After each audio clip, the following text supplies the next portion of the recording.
Guerra Mundial. Te estoy mostrando aquí en pantalla un mapa de Europa antes del año 39, en donde encuentras Alemania, siempre el punto referencial de todo lo que hagamos es Alemania. Aquí está. De Alemania hacia mi lado derecho está la Unión Soviética, que es su principal rival en Oriente. Y de España hacia mi lado izquierdo está Francia, uno de sus principales competidores, Gran Bretaña hacia arriba y por supuesto cruzando el Atlántico, los Estados Unidos, ¿verdad? Entonces, se van a formar dos grupos diferentes, pero con antecedentes comunes, como por ejemplo la expansión alemana. Alemania está buscando expandirse después de la Primera Guerra Mundial y después de todo lo que le ha pasado en el periodo entre guerras. También es el desarrollo de la Guerra Civil Española, en donde el territorio de España se ve convulso, ¿no?, frente a los nuevos espacios políticos europeos, y el pacto Ribbentrop-Molotov, en donde Alemania dejaría ver sus intenciones de invadir Polonia para luego poder invadir la Unión Soviética, ¿no? Es por eso que Alemania propone que ya se va a quedar con Europa Occidental, bueno, con Polonia Occidental, y la Unión Soviética con Polonia Oriental, que finalmente no da resultados, porque la Unión Soviética es cierto que acepta el tratado, pero no lo llevan a cabo entre los dos, ¿no? En causas, una política expansionista del eje. Si me preguntas qué cosa es el eje, profe, es el grupo que participa con Alemania en la Segunda Guerra Mundial. El eje está liderado o compuesto por Berlín, Roma y Tokio. O sea, Italia, Alemania y Japón, ¿verdad? También está caracterizado por rivalidades imperialistas, porque todos quieren expandirse, pero nadie puede hacerlo más. Aparece entonces, en el caso de la Segunda Guerra Mundial, Alemania lo primero que hace es dar su primer paso para neutralizar el bloque de la Unión Soviética. Para esto, Alemania invade Polonia. Al hacer, aparece la guerra de broma o la guerra boba, en donde Alemania arrasa con los ejércitos de Polonia, un ejército del siglo XIX, todavía que presentan marcha a caballo, entre otras cosas. Bueno, Alemania estaba súper preparado para la Segunda Guerra Mundial, por eso ingresó, porque tenía armas de gran desarrollo técnico, como por ejemplo ametralladoras, bazucas, lanzallamas, el Panzer alemán, que es un tanque indestructible, y también la Wehrmacht, que es un ejército a todo terreno. Eso es en el año 39. Alemania termina invadiendo Polonia y dividiéndola.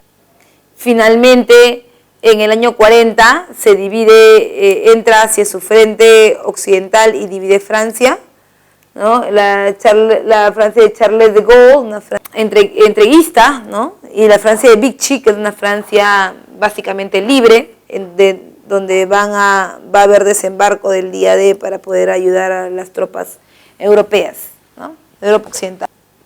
En el año 40, Alemania ha ganado espacio en Polonia, ha ganado espacio en la Unión Soviética, ha ganado espacio en Francia y ahora quiere ganar espacio en Gran Bretaña, y es por eso que organiza un bloqueo aéreo a Inglaterra, que no tiene mayor relevancia porque no hay mayor éxito en eso, pero sí, Alemania en el año 40 también inicia la famosa operación Zorro del Desierto, que es la operación que tiene como líder a Edwin Rommel, el Zorro del Desierto, y para este momento ya Alemania habría abierto 3 frentes. Uno es el frente oriental de la Unión Soviética, el otro es el frente occidental de Francia, en el cual ya tiene ejército, y finalmente el último frente, que es el frente africano, que digamos que por la lejanía de los tres, la dificultad de las condiciones geográficas y climáticas, Alemania tuvo un ejército totalmente debilitado durante la Segunda Guerra Mundial, y es por eso que comienza su declive. Pareciera que en este momento están ganando la Segunda Guerra Mundial, pero vas a ver que eso más que lo fortalezca, lo debilita. En el año 41 es la Operación Barbarroja, en donde ahora sí entran hasta Stalingrado, no toman Stalingrado, pero entran hasta Stalingrado en la Unión Soviética.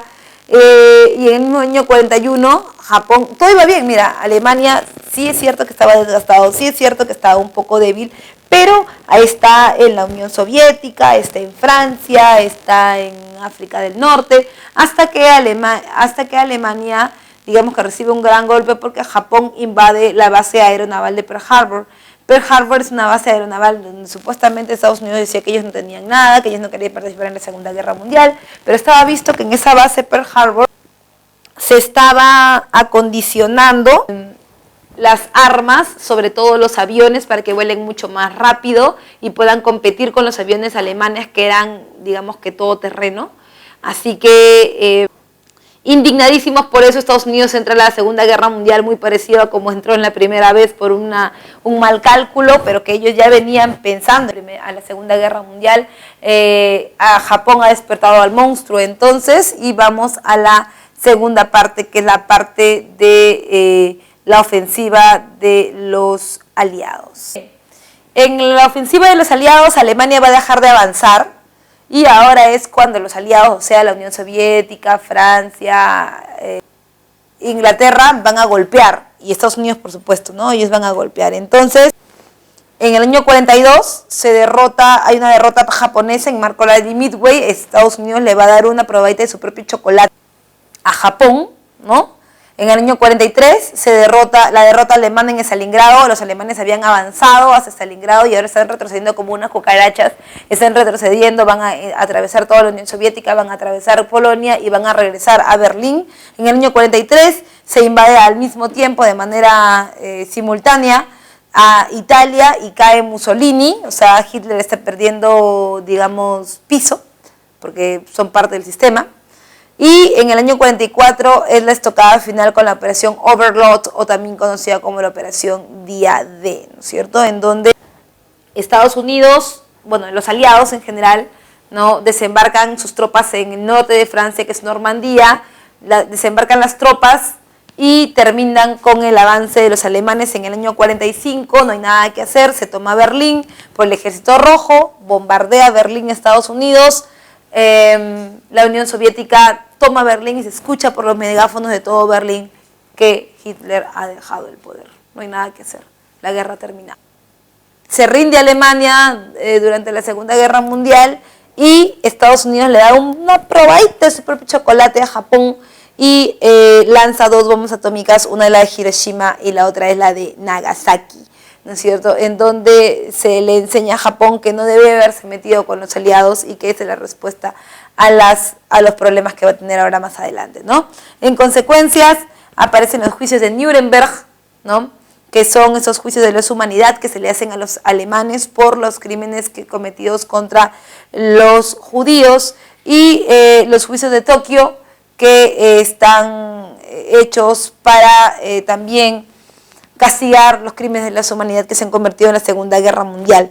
Se establecen nuevas instituciones como la ONU, que reemplaza a Sociedad de Naciones, la ONU que reemplaza a Sociedad de Naciones, y las nuevas potencias que emergen como Estados Unidos y la Unión Soviética. Estados Unidos para el eje capitalista y la Unión Soviética para el eje comunista, ¿verdad? Entonces, el mundo se divide en dos. Aparece el mundo bipolar, con dos tendencias con políticas y económicas totalmente diferentes una de la otra.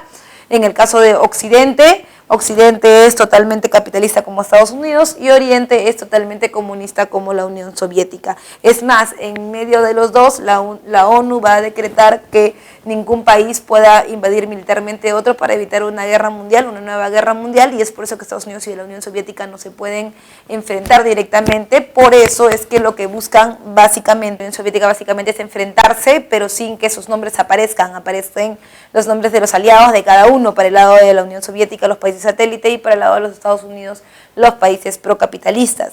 Entonces, la pelea que hay al medio, de las guerras que hay al medio dentro de la Guerra Fría, no están relacionadas directamente con la Unión Soviética y Estados Unidos, sino que se están peleando, por ejemplo, en el caso de Corea del Sur, liderada o apoyada por Estados Unidos, y Corea del Norte apoyada por la Unión Soviética. Entonces, hay arreglos como el Pacto de Varsovia, por ejemplo, como la OTAN, que les dan armas a ambos espacios, en donde ellos son los artífices. Estados Unidos y la Unión Soviética son los artífices de la guerra, pero en realidad sus nombres no aparecen por ningún lado, no son unas guerras pequeñas, son guerras entre las dos potencias utilizando a estos pequeños países. Bien, entonces, como consecuencia de la Segunda Guerra Mundial tienes a la guerra